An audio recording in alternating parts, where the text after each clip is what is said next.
Bago ka payagang mag-upload ng welding videos mo sa TRA, dadaan ka muna sa isang theoretical assessment sa computer o sa mobile. At dyan na natatanggal yung iba. Kung welder ka papuntang Australia, ayokong dito ka bumagsak. Kaya sa video na ito, tutulungan kitang maintindihan kung ano ang usual na nilalaman nitong exam at papaano ka magre-review ng matalino at hindi bara-bara. So, ano nga ba itong theoretical, basic at common competencies na kailangan mong sagutan bago yung core competencies na videos? Para itong screening test, tinitignan kung marunong ka bang magtrabaho ng ligtas sa workplace. Naiintindihan mo ba yung basic rules sa site? At may basic knowledge ka ba? Hindi yung basta marunong mag-welding. Hindi ito para itrap ka. Para lang makita na hindi ka wild welder sa site. Marunong kang sumunod sa tamang proseso at safety. Unahin natin yung basic competencies. Ito yung general work skills. Hindi lang pang welder, pang kahit anong skilled worker. Usually, umiikot siya sa tatlong bagay. 1. Communication at pagsunod sa instruction. 2. Problem solving sa trabaho. 3. Teamwork at pag-report ng problem. Halimbawa, ganito yung sample ng tanong. Kung may napansin kang hazard sa workplace, ano yung pinakaunang dapat mong gawin? Dito tinetest kung alam mo ba ang tamang reporting line na hindi mo dapat baliwalain ang hazard, na hindi ka basta gagawa ng sariling diskarte na delikado. Pwede rin ganitong style.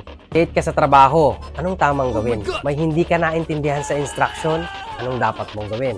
Ang hinahanap dito, hindi ka mahiyain magtanong. Marunong kang mag-acknowledge ng mali at marunong kang makipag-usap sa team mo. Next, common competencies. Mas malapit na ito sa actual site environment. Madalas, umiikot sa 1. Occupational health and safety. 2. Tools and equipment. 3. Housekeeping or 5S. 4. Basic measurements. Sa safety, pwede kang tanungin sa anong PPE ang dapat mong suotin sa welding, sa grinding, o sa cutting. Anong gagawin pag may sunog? Paano mag-handle ng gas cylinder? Anong bawal gawin sa confined space o working at heights? Style ng tanong senaryo. Nagwe-welding ka sa malapit sa flammable materials, ano ang dapat mong siguraduhin muna? Hindi ko ibibigay yung choices, pero dapat alam mo, firewatch, fire extinguisher, linisin ang paligid, at proper PPE.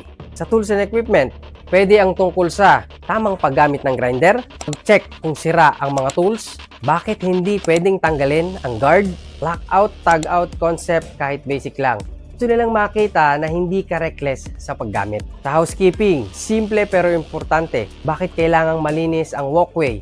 Saan dapat nilalagay ang scrap? Bakit bawal iwan basta-basta ang mga cables at hose sa daan? Sa measurement, ito papasok yung pagbasa ng tape measure, mm versus inches, pag-intindi sa simple dimension sa drawing.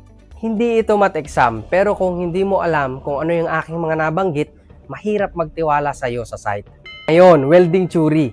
Dito ka dapat mag-stand out bilang welder. Again, hindi ito leak sa exam. Pero kung ako ang gagawa ng exam para sa first class welder, ito yung mga gusto kong malaman mo. Topic number 1, welding process basics. At least, alam mo yung basic difference ng SMAW, GMAW, FCAW, GTAW.